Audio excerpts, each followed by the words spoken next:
This is continuing the Tortilla Flats Mural Project interviews, also known as renderings, as they were the word-by-word interviews boiled down to more of a narrative form. And this one is with Nadine. She may say her last name, but all I have here is Nadine, and it was conducted September 8th in 1996. The interviewer was Michael Mora. M.B. Hanrahan was videotaping at that session, and Suzanne Lawrence was the transcriber who also prepared this rendering. This is my hometown. I was born in 1916 on Main Street, on the old Mission side. There were very few families here. Los Gonzalez, Los Hernandez, Macias, Amezquez, my mother, Chacon, Jimenez, and Bonillas. You could name them all. There were a lot of people from Europe and Chinese. I don't know whatever happened to them. There were a lot of laundries from the Chinese people on the West End. There was a lot of Italian people that had grocery stores on the West Side. At that time, there were not very many buildings. There was a lot of vacant land. And then, right there on Main Street, at that big shopping center, there used to be a hotel there, but they knocked it down. I lived on Main Street, on the Mission side. Going west, there were 3 adobe houses, and they didn't have no garden or nothing. And they were facing the sidewalk right there. And between the adobe houses, there was a barber shop and a restaurant. The American Laundry was there, and a regular junkyard. And then Leo Olivas had this restaurant. And next was Reardon. And then Dr. Bianchi had this big house, and he had his business there. And then the Foster drugstore. And at that time, they used to have ice cream parlors inside the drugstores. And then there was Tico's barbershop. Then there were Farrod's. They were French. Oh, they had a bakery with French bread that was delicious.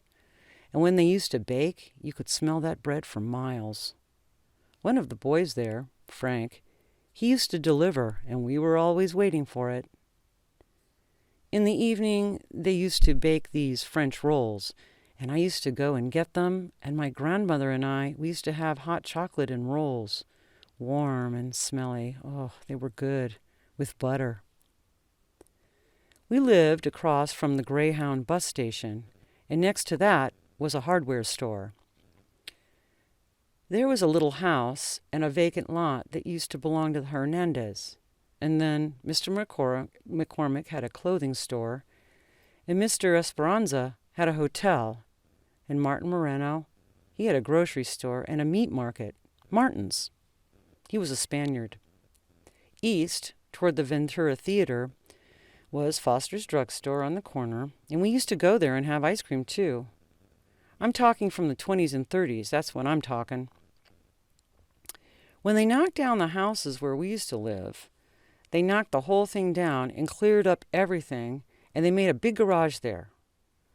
And that's when they started building the Holy Cross School. And then they knocked down Father Grogan's house, and they built a house on the back.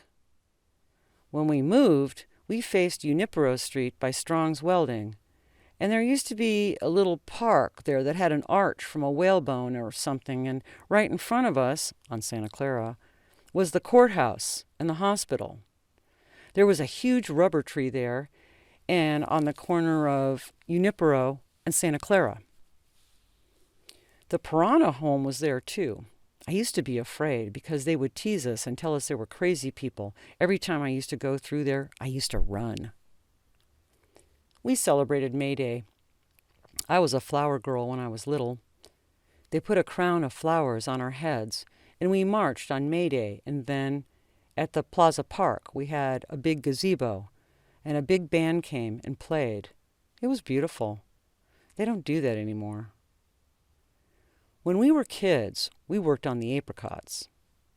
There was nothing but apricots in this county as far as we knew.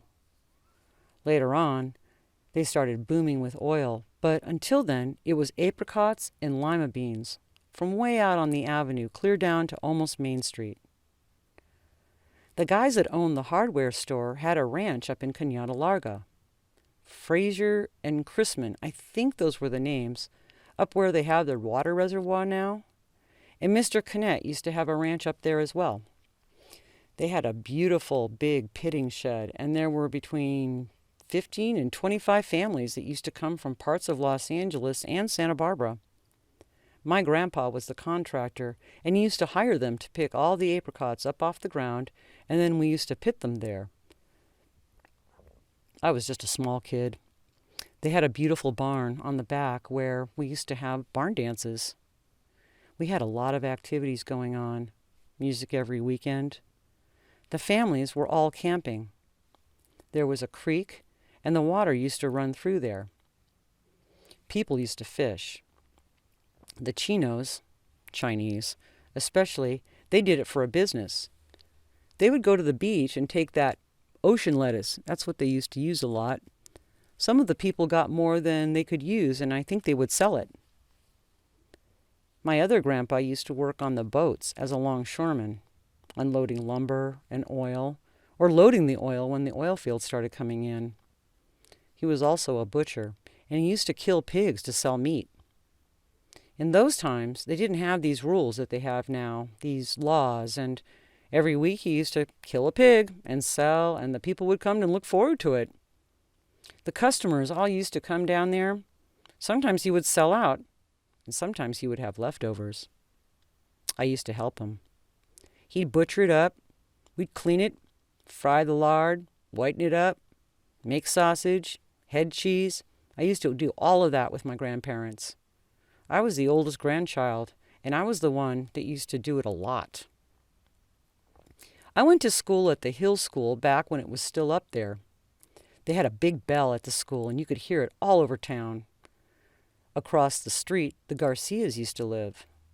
They owned their own house. It was a big family. They sent me to the Holy Cross, but I didn't like it. It was a brand new school in the early 30s. I signed myself out and I went to May Henning. I believe in God, but I'm not a fanatic. Miss May Henning was teaching the 6th grade, and she was already an older lady. I remember her in her middle age. Ventura High School faced Mita, and there was a huge, huge creek running in the barranca. I only went down there like about once a year. We used to have some good times. Down at California Street Beach was what they called the casino, where we would dance. And then Prohibition came in and they closed it, and they put in the bathhouse with a dance hall on the 2nd floor. At first, they had a swimming pool downstairs, and then they put in a floor and converted it into a skating rink. We danced at the Pavilion at Seaside Park and at the Green Mill. That was a great, big, huge building. Not fancy at all, but it was green, and on the front, they had this huge, big mill. Not a real one. It was built like a barn, and then next to it was a huge vacant lot. People from all over used to come to the dances there. We went to the Mexican ones. Perez Prado, Maria Victoria. She used to come to the Pavilion to sing, too. Luis Alcaraz también. They had dances at the Pavilion every week, and they had shows, like vaudeville. On Main Street, where Hickey Brothers Hardware used to be, that would be the southwest corner at Palm, there was a stairway to the 2nd floor, and it was removed after the 1926 earthquake. And a lot of actors came up there, and they had vaudevilles all the time. The only theater when I was a little girl was the Mission Theater on Figueroa, and then the American Theater, but that didn't last long, and then the Ventura Theater. I would go clear up to Oxnard to see Mexican movies. The Ventura people, years ago, were very, very prejudiced with Mexican people. They would set them on a certain side where they couldn't see because of where the white people were sitting, and a lot of people used to get pissed off, but it was only at the theater. Then this is added in softly. What they didn't like was the black people. When we moved to the seaside, that was what they call the Tortilla Flat. There was a great huge park right there on Mita Street before you got to the fairgrounds. At that time, there was hardly any streets. They used to make just a street there in front of your house, but not a through street. Along the ocean were the barns that they used for the fair animals. In those days, they used to bring a lot of animals in for the fair. All kinds of birds, all kinds of animals, and beautiful parades. They had beautiful fairs. Lately, they don't bring nothing. Walnut Street is in the back from where the tracks are. There was a great, huge, big brown house that used to belong to Mr. Connett, and my grandpa and my grandma used to live there. Across the street, there was only Mrs. Fretwell's house, and the railroad was going right down by the houses. There was a huge whooping willow tree. I used to just love that tree. It was like a swing. Brook Street was along the railroad tracks where they put in the Holiday Inn. There was a little court of houses that belonged to a Portuguese man because my aunt used to live there. The streets that cut across Brooks were Figueroa, Palm, Oak, and California. I'm from way back. I know the Marquez, the Escarino, kids that were babies, and I knew their parents, old people like me. There were the McDonalds, the Gibsons. They were very, very good friends of mine. And Leon Steele. They were the only black people living there. The Munoz, and then Mr. Feliz. I don't know what his last name was. Feliz Market, that used to belong to the Munozes. Down Mita Street, there was a big vacant lot, and there was a little house in the middle of that lot where the Regalados used to live. They owned their own houses, and all the way around, it was the family. They're already gone. All those families are gone. There's not one of them living that I know of. I got married in 1934, and then, from 1940 to 43, I had a restaurant right across the street from Seaside Park on the corner of Ventura Avenue and Mita. The street was not even paved then. It was only gravel. On the side, because it was not clear up to the corner of the street, there were a lot of these cypress trees, so we called it El Cipres. It was a Mexican food and beer garden. I used to make the flour tortillas myself. There was a huge room with a bar around it, and in the windows there was a neon sign that Azteca, Mission, and Lucky and High Life gave out. Azteca beer was the one Emilio Lagomarsino used to distribute. I had a very, very nice friendship with Mr. Emilio Lagomarsino. The Flores family lived around the corner behind us. Not Carmelita, but she's related to them. Tony and Mary Flores. Tony, the saxophone player, is their son. The old people died, but his father and Mary, and her last name was Wilson when she was living there, but she was a Flores, and the kids were Flores. I moved out of Ventura in 1944, and when I left, the houses were stacked up on blocks because they were widening the streets up. They were going to build, and they were going to try to buy up, and the people were all scared because they wanted to buy their land. They didn't want to move. I lived out of Ventura for 17 years. My husband and his family in Mexico, and he wanted to go be back there with his parents. He was the only son. When my husband died, I came back home. And that is the end of that.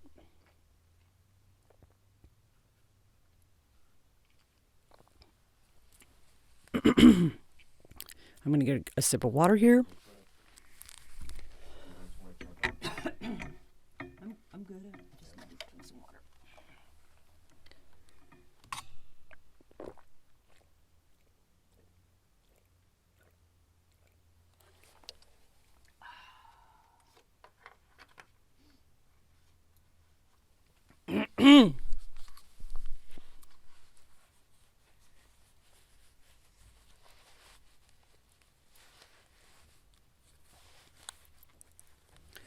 Okay. Resuming. So, this is the oral history of L.M. Paquette and Ken Sharp, and they were firemen. And this interview was conducted November 7th in 1995. Moses Mora was the interviewer, and the transcriber was Suzanne Lawrence. And it looks like it's a combination direct interview, word for word, and then possibly some narration rendering by Suzanne Lawrence. It starts off with the voice of L.M. Paquette. I was born on Poli Street in Ventura in 1909, and I went to the Plaza School. My brother was 10 years older, and I had two sisters, and we all went there, and then to Ann Street School. My sister graduated from Ventura High School in 1923, and 1925 Cabrillo was the high school then.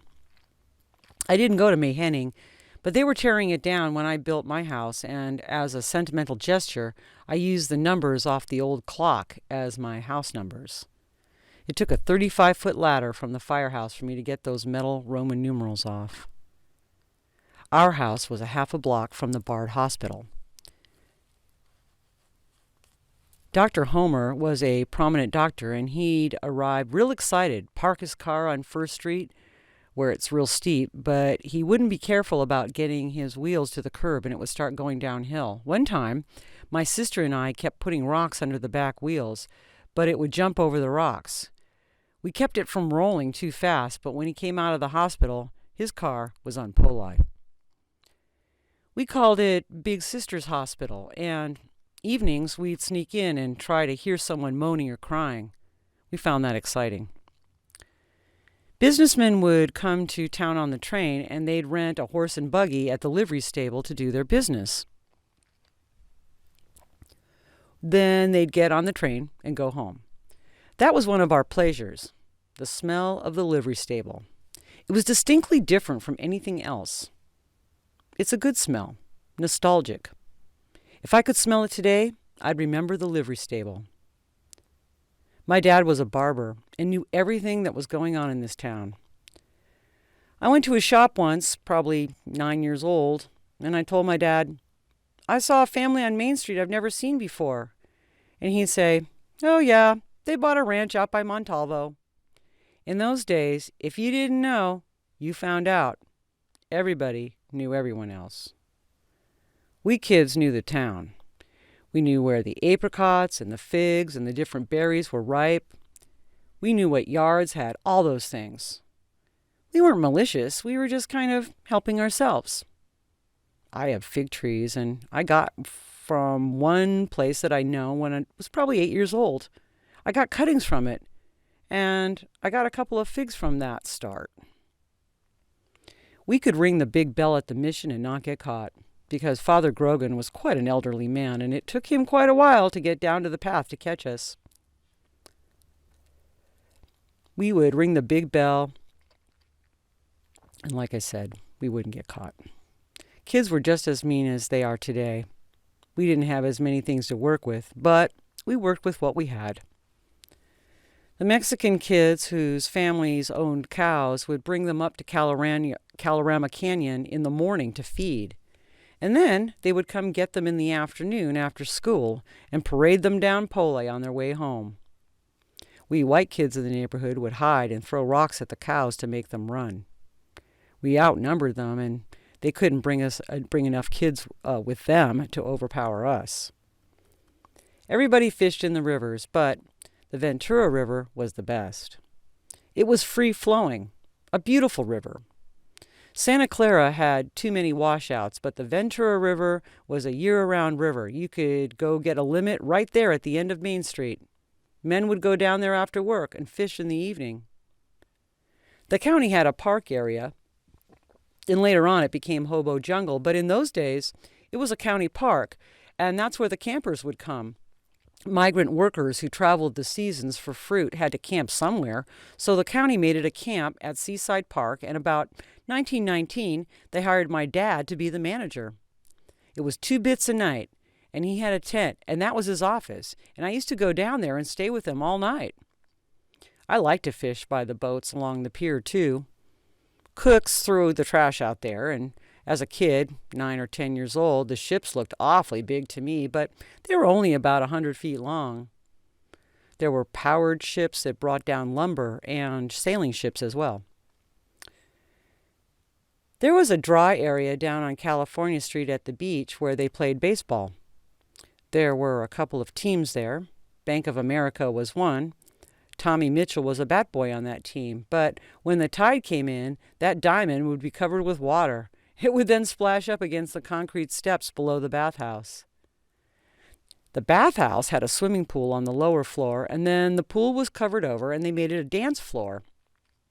And then there was a snack bar. In the 30s, the park department and the street department had offices there. When I was little, my mother would send me to Farad's to get French bread. It was a little grocery store and a bakery, and they made excellent sourdough. Everyone knew when the bread would come out, and we would be there to take it home. When Elmer Prosser took over, he stopped making French bread, and I scolded him.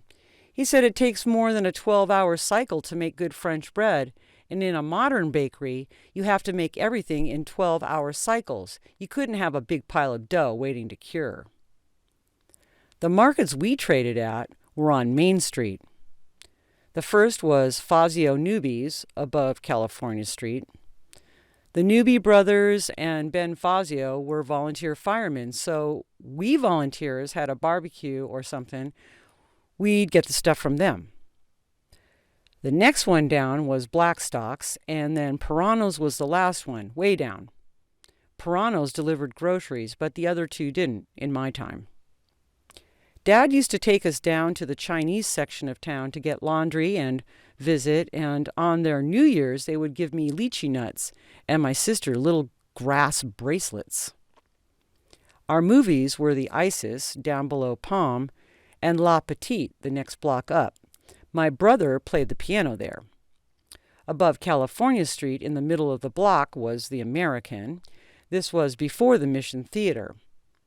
The Ventura and the Mayfair came much later, and then there was the Apollo, Maine, at Chestnut. When I was 14, my mother passed away. Dad was convalescing from a serious accident, so my brother and his wife took us in, my sister and I. I always thought that they were fully mature, but they were only 24 years old, with a couple of kids on their own to take care of. Well, you made it to do in those days. I was 18 and trying to make it on my own when I joined the Ventura Volunteer Fire Department. That was May 15th in 1928. It was like a club. You had to be voted in. They had peas in a bottle, and if someone pulled the number 8 out and kept the 8, forget it. You were blackballed. In the earliest years, if you wanted to be someone politically in the city, you were a volunteer fireman. Chuck Dolly, he later became a chief, he and I were living in a rooming house across the street from the old firehouse. It was on the northeast corner of Santa Clara and California Street. We knew most of the guys, and we thought it would be great to have free rent at the firehouse. They were all older men, and they wanted us 2 young ones to pull the hose and to do the heavy work. They were all businessmen like plumbers and grocery store people. The city had also started hiring paid men, 2 captains, 2 engineers, and a handyman. Ventura went to about Simpson on the avenue, and east not even to 5 Points. The heights weren't built out, and they put the streets in Pierpont, but no one would buy down there because the high tides would come over and flood it out. We had 2 engines, the 1917 and the 1923, and they both had hard rubber tires. Later, the 23 got pneumatic tires. That was the 750, and the 17 was a 350. I guess we have nozzles now that are 2,000 gallons a minute, but then 350 was pretty good. The 350, the engine which went out the first, was difficult in the rain. You put chains on those hard rubber tires and the engine would scoot around and bounce back and forth. We would pull out of the station in the old ladder truck and head up Santa Clara past the post office, and little kids on their bicycles would beat us to the fire. The minute the call came in, we'd jump into turnout clothes, slide the pole. First one down ran to go pull the rope that rang the bell. That bell could be heard darn near everywhere. The engineer would start the engine, and then the guy that pulled the bell would be the last one on the tailboard. Dolly became the engineer, and the first time he drove on the engine, 3 of us were on the tailboard. He was going up Santa Clara bumpity-bumpity-bump and bounced the middle guy right off.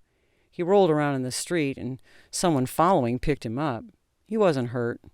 That was old Cap Mungery. The police department had a section of the building for their evidence locker, mostly home brew that they had arrested people for. We had a utility truck for maintaining the fire hydrants, and if you backed that truck in hard enough, you could bump the plaster wall.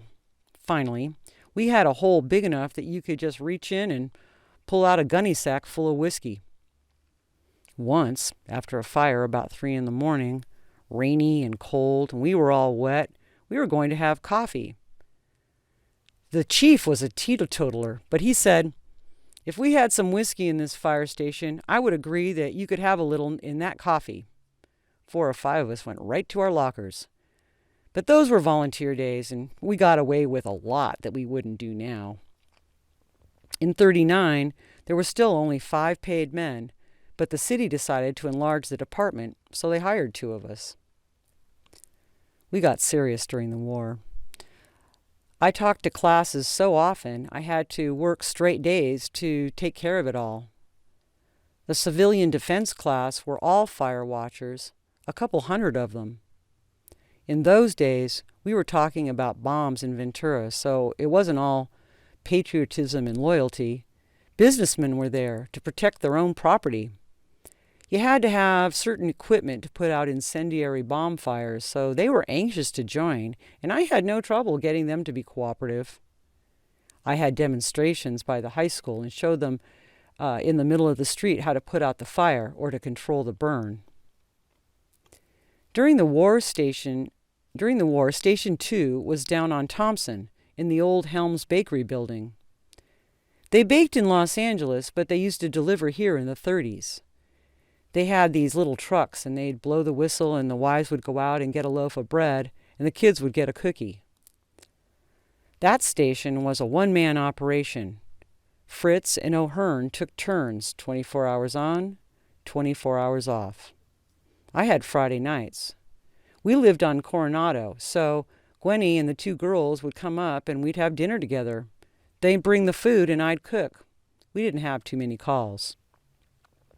In 1941, we built the new station with a drill tower at Santa Clara and Figueroa, and got a new ladder truck and fire engine. We took rescue calls with a Dodge panel truck for an ambulance. We had to memorize the names of the streets: Fix Way, Park Row, Mission, Harrison, Prospect, Simpson. Now you can't learn them all. You'd have to get a map. During the war, I became a federal inspector at bases and the Japanese internment camps. I was a civilian employed by the Corps of Engineers, and I was in charge of all the fire departments. We traveled all over the states, visiting the major hospitals and inspecting the Army camps and being sure that the fire department was adequate, because the fire department was made up partly of soldiers and partly of civilians, and you had to have a good civilian fire chief to teach those guys.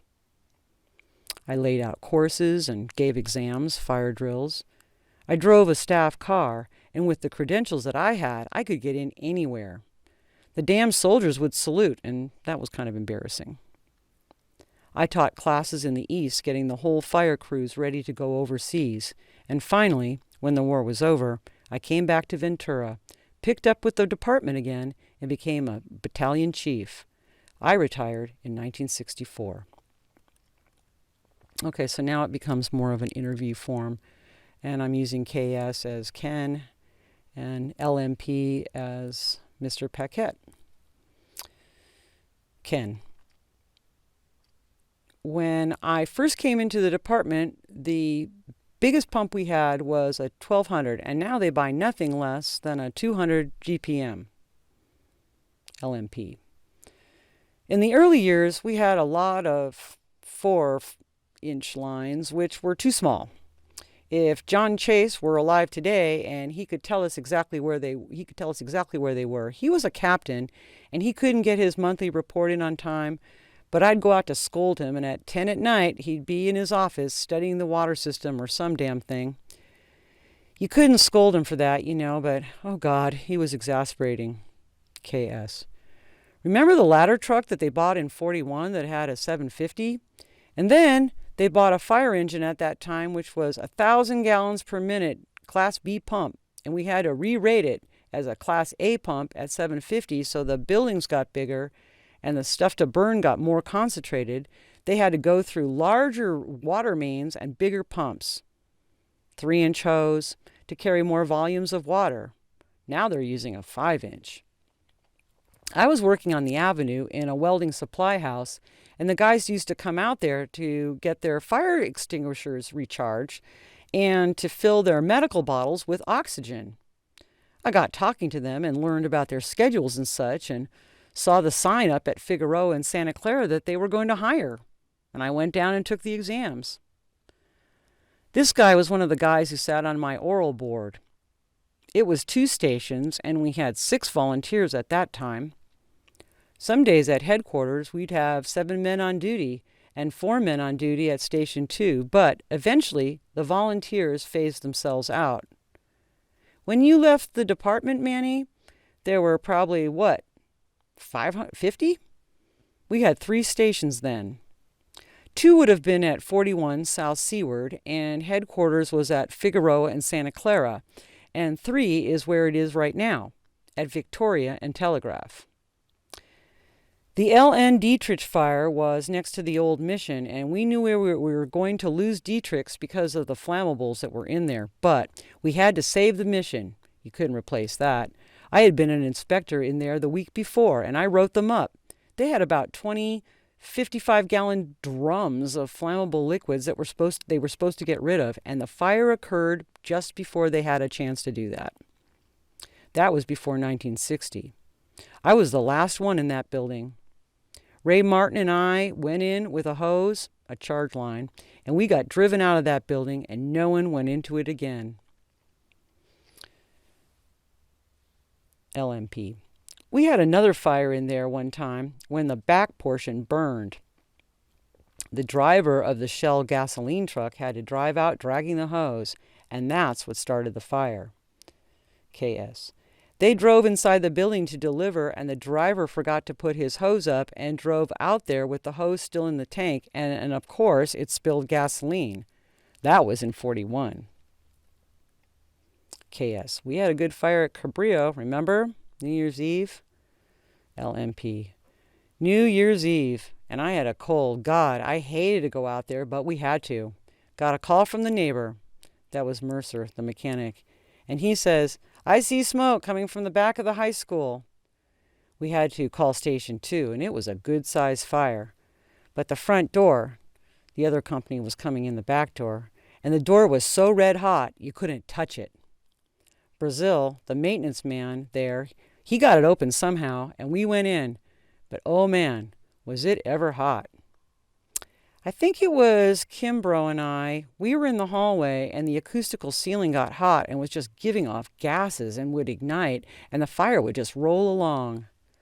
KS. This was before my time, but it was New Year's Eve, and the guys who weren't on duty were at the chief's house at a party when they got called about 2 or 3 in the morning.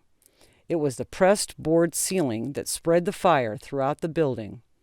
Custodian had left a hot plate on and gone downtown to celebrate a bit, and the fire got started there. LMP. It was the Sears coffee maker. It was supposed to get so hot and then turn off, but it didn't. The school was going to sell the building for $140,000, but the insurance paid them that much. Sears could have been sued because Dolly and I took that thing apart after the fire and figured out it was the thermostat that didn't turn off. KS. They had a fire on Poli Street once. 2 engines responding, red lights and siren, and they got the call from the people that it was all over. One of the engines went back to the station and the other went on in, and then they found that it was all over, in quotes, it was all over the house. KS. We used to do controlled burning, where we burned off weeds in the lots, and we had this little squad that they burned with. Above Poli, behind Sunset and Hillcrest, Fitzpatrick, Tunn, and I forget who. They went up on this driveway, and there was this little old lady sitting on her porch rocking and enjoying the scenery and the birds and all. And Fitz says, "Now, Grandma, you just sit back there. We firemen are going to make this hillside safe for you." And they built a fire break, and they were going to burn between the fire break and the little houses. And this old lady rocking in her chair says, "Sonny, I don't think you should do that." And the guys string their lines out, and they set it on fire. And it was just still as could be, no trouble at all. And then as soon as the fire got going, a breeze comes in from the ocean, whipped that fire into a firestorm that jumped the fire break. And when I got there, this little old lady says, "I told them not to do it. I told them not to do it." Fitz said on the radio, "We'll stop it at the V." LMP.